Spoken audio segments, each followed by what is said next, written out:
히브리서 11장 7절에서 10절까지 말씀. 제가 가진 성경 신약성경 364쪽의 말씀입니다. 제가 봉독해 올립니다.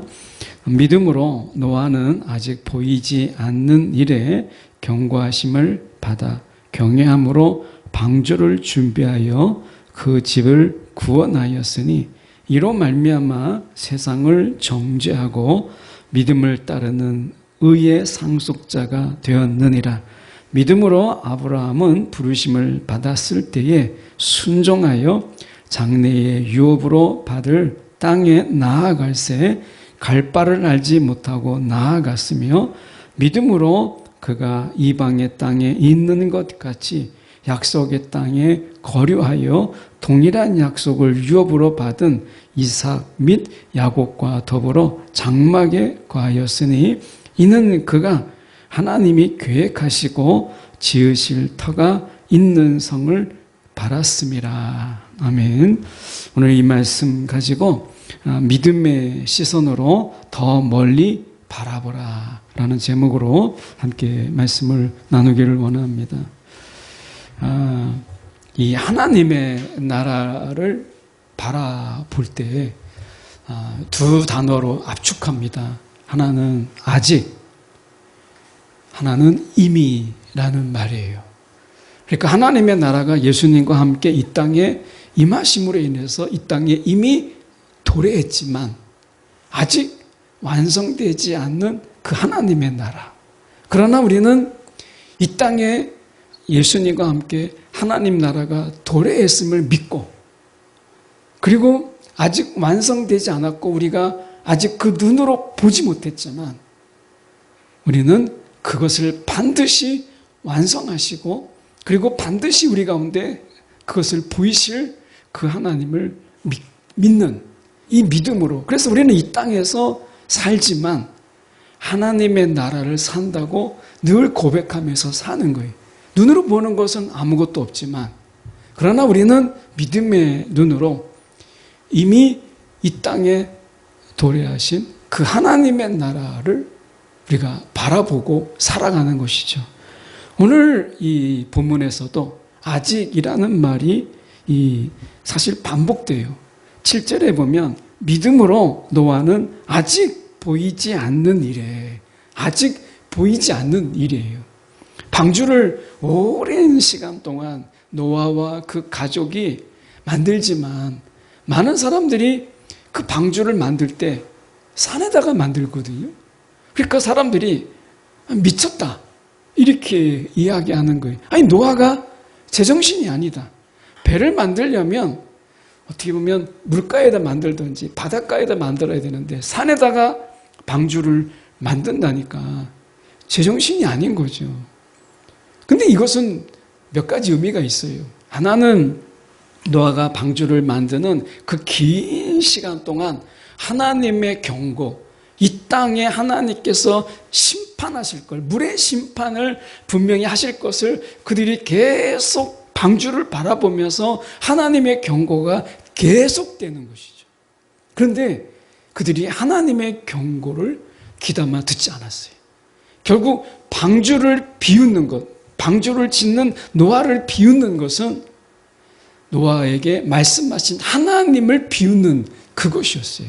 우리가 세상을 살아가면서 우리가 하나님의 거룩을 믿고 이 세상에서의 어떤 삶의 부유함과 이 세상이 주는 풍성함이라든지 이 세상에서 주는 성공함을 우리가 뒤로하고 어떻게 보면 그런 기회들을 다 내려놓고 하나님이 주시는 그 사명을 감당하기 위해서 때로는 좋은 직장, 때로는 어떻게 보면 성공의 그런 막바지에 정말 최정상에 이를 수 있는 그 조건들을 다 내려놓고 가장 어려운 땅, 힘든 땅, 때로는 우리가 목숨을 내놔야 되는 그런 세상에 그들이 뛰어드는 것을 보면서 야, 이건 미련하다.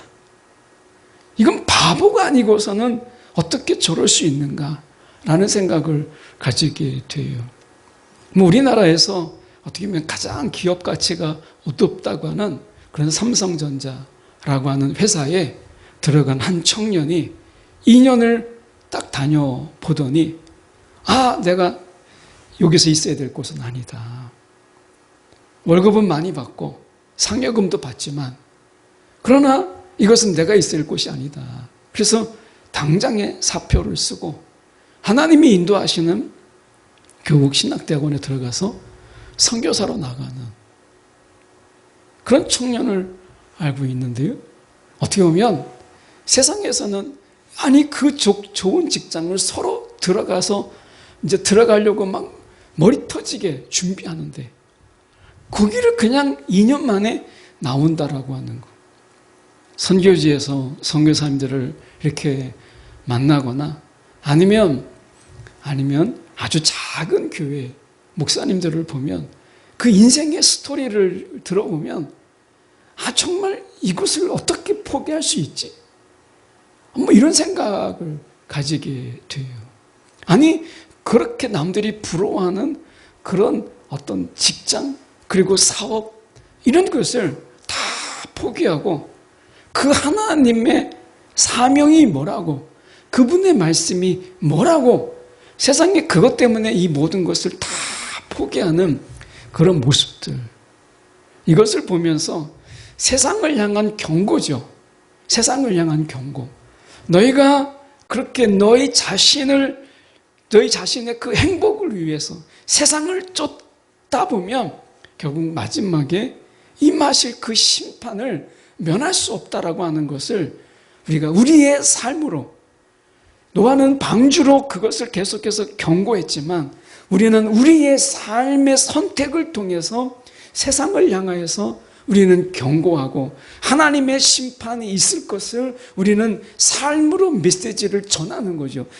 이 노아는 계속해서 그 산에 방주를 만들므로 인해서 세상을 향한 경고와 하나님의 심판이 분명히 있을 것을 그들에게 매일 그 어리석은 그 삶을 통해서 보이신 것이거든요. 예수님께서도 그러셨잖아요.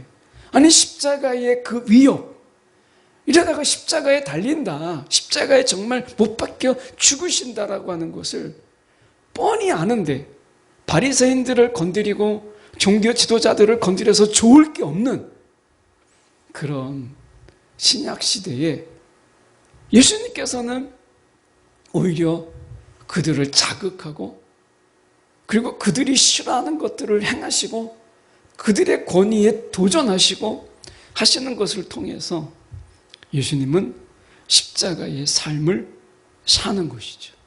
그 자체가 나중에 이제 예수님이 다시 오실 때는 심판주로 오신다라고 하는 강력한 경고와 심판을 말씀하시는 거예요.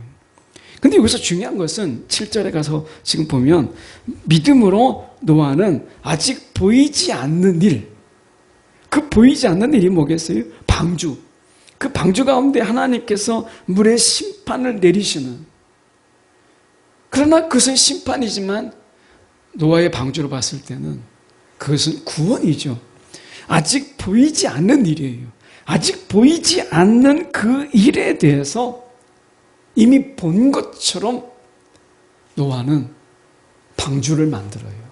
아직 보이지 않지만 이미 본 것처럼 이게 믿음이에요. 믿음이라는 게 뭐냐? 아직 보이지 않아요. 그런데 그것을 마치 이미 본 것처럼 살아가는 것. 이미 본 것처럼 살아가는 것. 이걸 믿음이라고 이야기하는 거예요. 지금 보면 우리가 아브라함에 대해서도 8절에 보면 이렇게 말씀하잖아요. 믿음으로 아브라함은 부르심을 받았을 때에 순종하여 우리가 이 나아갈새, 땅에 나아갈새 갈 바를 알지 못하고 아직 어디로 가야 될지 지금 알지 못하는 거예요. 근데 아직 어디로 가야 될지 나의 목적지가 어딘지를 모르는데 이미 그 땅에 이른 것처럼 살아가잖아요. 아직인데 임의로 살아가는 거예요. 이미. 우리의 믿음이라는 게 그거죠. 아직이에요. 아무것도 보이지 않아요. 그런데 이미 나에게 임하신 것처럼 살아가는 거죠. 우리가 기도가 그거 아니겠어요? 예수님이 가르쳐준 게 뭐예요? 믿음으로 기도할 때 이미 받은 것처럼 우리가 기도할 때 하나님이 주실까? 이게 아니라 이미 하나님께서 주신 것처럼 기도하는 거죠. 이게 믿음의 기도예요. 내가 꼭 봐야만 되는 게 아니잖아요. 예수님께서 도마에게 말씀하시 믿지 아니하고 보지 아니하고 믿는 자, 보지 아니하고 믿는 자. 너가 봄으로 인해서 믿느냐? 아직 믿지 보지 아니하고 믿는 자. 이걸 이야기하잖아요. 믿음이 뭔가를 예수님께서 도마에게 보이신 거예요. 봐야만 믿는 게 믿음이 아니라 보지 않았지만 믿는 것을 믿음이라고 하는 거예요. 오늘 우리가 아직이지만 노아도 그랬고 아브라함도 그랬고 이미 그 방주가 물에 떠 있는 것을 본 것처럼 그렇게 그가 살았고 아브라함은 이미 그 땅에 도착한 것처럼 유업으로 받을 땅, 그 땅에 이미 내가 도착한 것처럼 살았어요. 물론 우리가 노아의 이 삶 속에서 그 방주를 만들 때 그러면 노아는 정말 불평도 안 하고 불만도 안 하고 그렇게 그랬을까? 그런데 한 논문을 제가 보니까 노아가 썼던 그 히브리어 단어들 중에 부정적인 의미로 쓰이는 단어들이 노아의 그 언어들 중에 나타난다는 거예요. 그 논문을 찾아보려고 했는데 제가 논문을 이렇게 기록하고 읽은 게 아니라 뭐 너무 많이 이제 있으니까 그 중에 선별을 제가 하기가 어려워서 찾지는 못했는데 제가 지금 기억하기로는 노아의 그 언어들, 히브리 언어들을 이렇게 깊이 언어에 정통하신 분들이 이야기하는 논문을 본 적이 있는데 노아가 그 방주를 만들면서 부정적인 단어를 사용하면서 제가 너무 위로가 된 거예요. 은혜가 됐어요. 그도 힘들어했구나. 어려워했구나. 그래야지. 방주를 만들면서 그 긴 세월 동안 아무런 불평과 원망도 없이 매일 그렇게 방주를 만드는 일에 전념하고 매진한 것이 아니라 그도 사람이니까 사람들이 무슨 방주를 만드냐고 그 아들들이 같이 방주를 만드는데 아들들의 믿음이 크면 얼마나 크겠어요. 그 아버지를 향해서 아버지에게 또 부정적인 이야기 이걸 꼭 만들어야 돼요.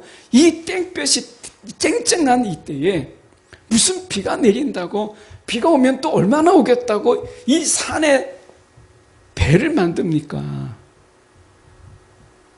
이렇게 말하지 않았겠어요? 우리가 신앙생활 하는 가운데 하나님이 우리 가운데 선명하게 말씀해 주실 때에도 하나님이 꿈쩍하지 않는 것 같고 그 기도의 응답이 보이지 않을 때 우리가 어떡하죠? 하나님이 그 말씀하신 게 맞나? 아니 하나님께서 나에게 말씀하신 그 말씀을 내가 잘못 들은 건 아닐까? 내가 이거 혹시 내 욕심 때문에 이거 정말 하나님께서 이걸 주신다고 하는 것을 내가 지금 붙잡고 있는 거 아닌가? 정말 미련한 거 아닌가? 이런 생각 들잖아요. 그런데 노아는 아직 보이지 않는 그 일에 경외함으로 이게 믿음이죠. 아직 보이지 않는 일에 7절에 아직 보이지 않는 일에 그가 경외함으로 이렇게 얘기하잖아요. 그가 준비하여 라고 이야기합니다. 이미 마치 방주가 만들어지고 하나님이 심판하신 것처럼 그가 그렇게 그가 살았다. 믿음으로 그것을 준비하였다. 라고 얘기하잖아요. 어디까지? 그의 집을 구원하기 이르기까지. 그 집이 구원에 이르기까지. 그거예요. 여러분, 우리가 구원의 완성을 향하여서 우리가 지금 나아가는 이 일 속에서 중단하지 않고 우리의 이 믿음의 삶을 계속해 나가는 것. 여러분, 이 지속성, 이 계속성, 이게 믿음이라는 거예요. 믿음. 믿음은 한때의 자랑이 아니고 내가 한때 믿음이 아니고 우리가 어디까지 그 집을 구원하였으니 구원에 이르는 그날까지 우리가 아직이지만 이미 이루어진 것처럼 그것을 바라보면서 나아가는 것이 필요한 거예요.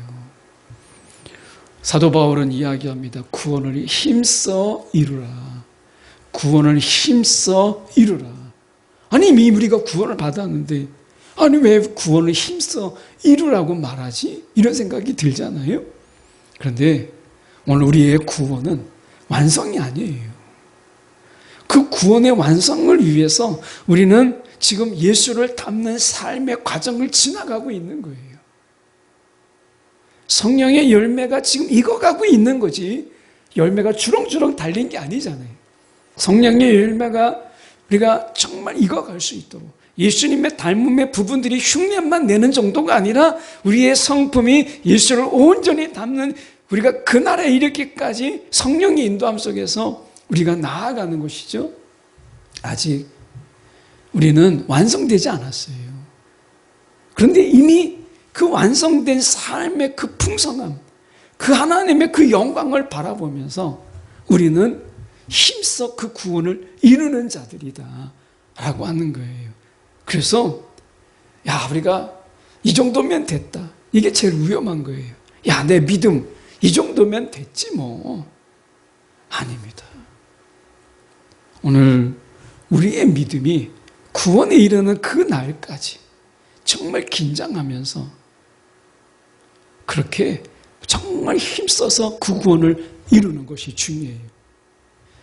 우리가 8절의 말씀에 보시면 이렇게 말씀하잖아요.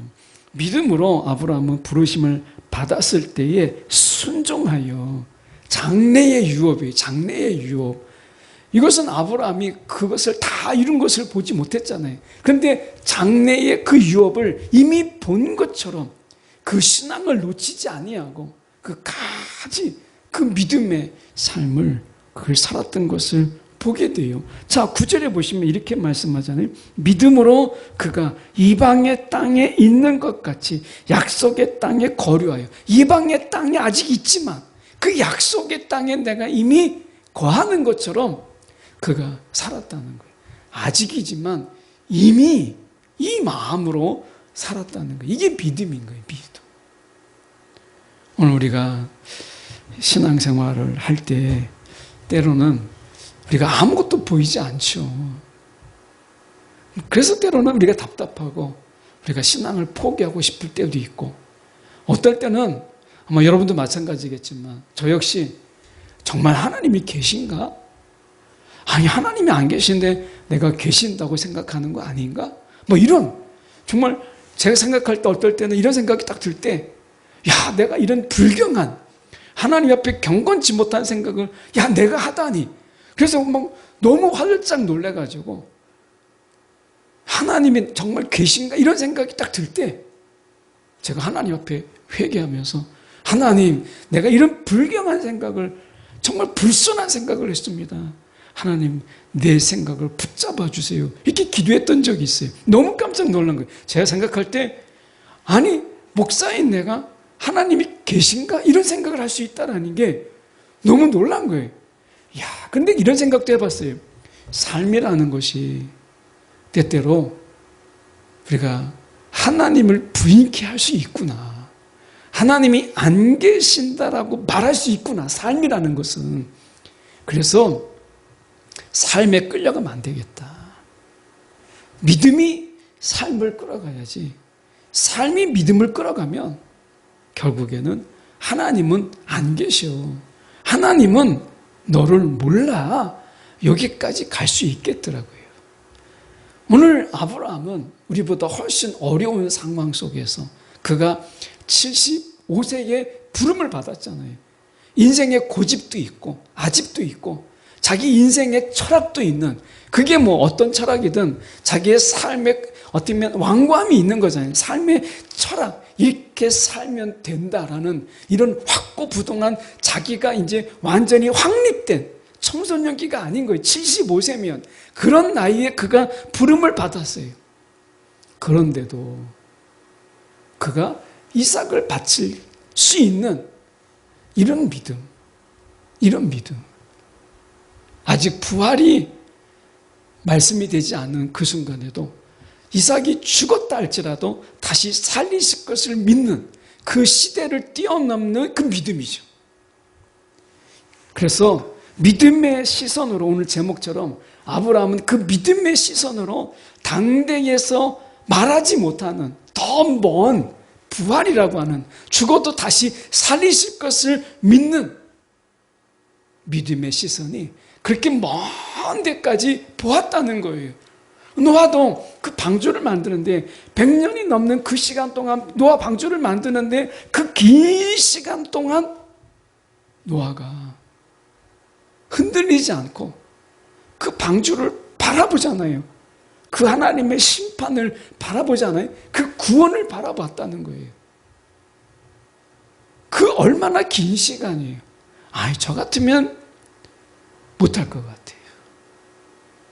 어림도 없는 이야기죠. 신앙생활 20년, 30년 하다가도 어느 순간에는 믿음에 삐끗하고 믿음에 걸려서 넘어지는데 한결같이 그럴 수 있는 게 결국 믿음의 시선으로 그 멀리 바라보는 그의 시선이 있었기 때문에 이게 가능한 거예요. 여러분, 우리가 믿음으로 어디까지 바라보십니까? 어디까지 바라보세요? 우리가 스마트폰, 우리가 사진 찍을 때 보면 이렇게 땡기잖아요. 멀리 있는 것을 땡기고 하잖아요. 우리가 어디까지 바라볼 수 있을까요? 우리의 믿음의 시선으로 더 멀리까지 바라볼 수 있는, 더 멀리까지 뚜렷하게 바라볼 수 있는 믿음의 성장이 우리에게 이 시대에 요구되고 있는 거예요.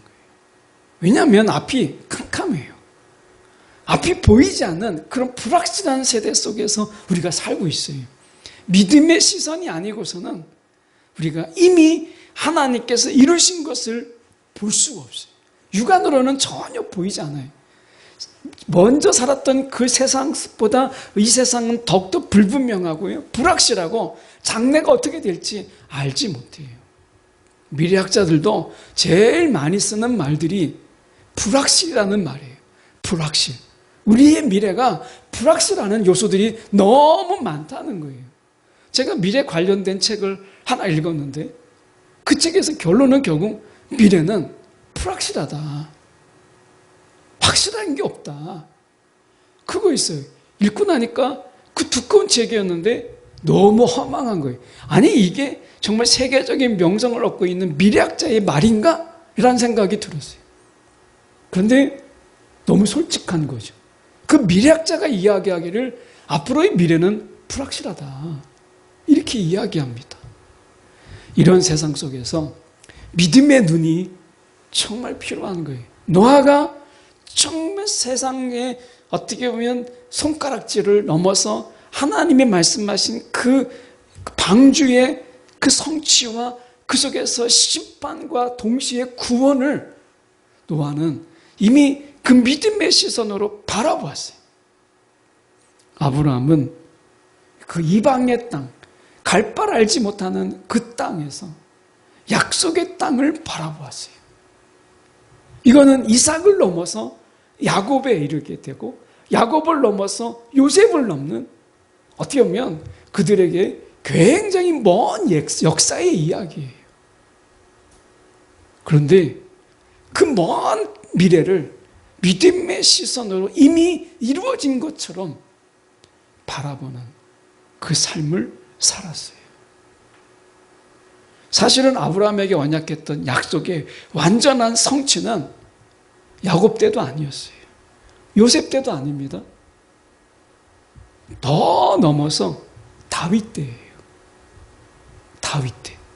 다윗의 때에 왔을 때 아브라함에게 약속하셨던, 하나님이 약속하셨던 그 지경들이 다 완성이 돼요. 놀랍잖아요.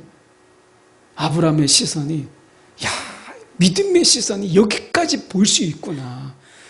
믿음의 시선이 이렇게 시공간을 초월해서 이렇게까지 볼 수 있구나. 라고 하는 거죠. 예수님께서 우리 가운데 십자가에서 죽으셨지만 죽은 자 가운데서 가장 먼저 일어나시는 부활의 첫 열매가 되심으로 인해서 우리 가운데 이제 죽음을 깨뚫고 죽음을 꿰뚫고 우리가 부활을 바라보는 믿음의 시선을 우리 가운데 요구하는 거잖아요. 죽음을 꿰뚫는 믿음. 죽음이 끝이 아니다. 죽음을 꿰뚫고 들어가는 그 완성된 하나님의 나라. 이것을 우리에게 요구하고 있는 거예요. 그게 부활이잖아요. 부활의 시선은 우리가 죽음을 꿰뚫고 그 완성된 하나님의 나라. 다시는 죽음도 없고 아픔도 없고 눈물도 없고 슬픔도 없는 그 땅을 바라보게 하는 거예요. 말씀에 우리가 보면 이렇게 말씀합니다. 10절의 말씀에 보면 이는 그가 하나님이 계획하시고 지으실 터가 있는 성을 바라았습니다. 자, 하나님이 계획하시고 지으실 터, 하나님이 계획하신 하나님의 계획을 바라보았다는 거예요. 그분의 완성된 계획. 하나님은 알파요 동시에 오메가세요. 처음이요 동시에 나중이세요. 그러니까 하나님이 이미 계획을 세웠다는 것은 하나님의 완성이 있다라는 거잖아요. 오늘 우리 가운데 하나님이 약속의 말씀을 주셨어요. 그러면 하나님이 그것을 하나하나 해나가는 것이 아니라 하나님이 우리 가운데 계획을 말씀하셨다면 이미 하나님의 완성은 있는 거예요. 그게 하나님이세요. 오늘 하나님은 우리 가운데 아직이지만 그러나 이미의 하나님이라는 것을 우리가 기억해야 돼요. 아직 아무것도 보이지 않지만 하나님의 약속, 하나님의 계획밖에 없지만 이미 완성하신 하나님의 그 계획의 완성이 우리 가운데 있다라는 것을 동시에 바라볼 수 있는 믿음은 그래서 이 동시에 시선이 필요한 거예요. 아직이지만 이미를 바라볼 수 있고 이미 이 땅에 도래했지만 아직 완성되지 않는 그 하나님의 나라를 이미 완성의 시각으로 바라볼 수 있는 두 시선이 믿음인 거예요. 오늘 주님이 여러분에게 우리에게 어떤 말씀을 하셨어요? 그 말씀을 하시는 순간 하나님은 이미 완성하셨다라고 하는 두 시선이 하나님 안에서 일치를 시키는 이러한 믿음으로 우리가 살아가는 저와 여러분이 되기를 간절히 소망합니다. 기도하겠습니다.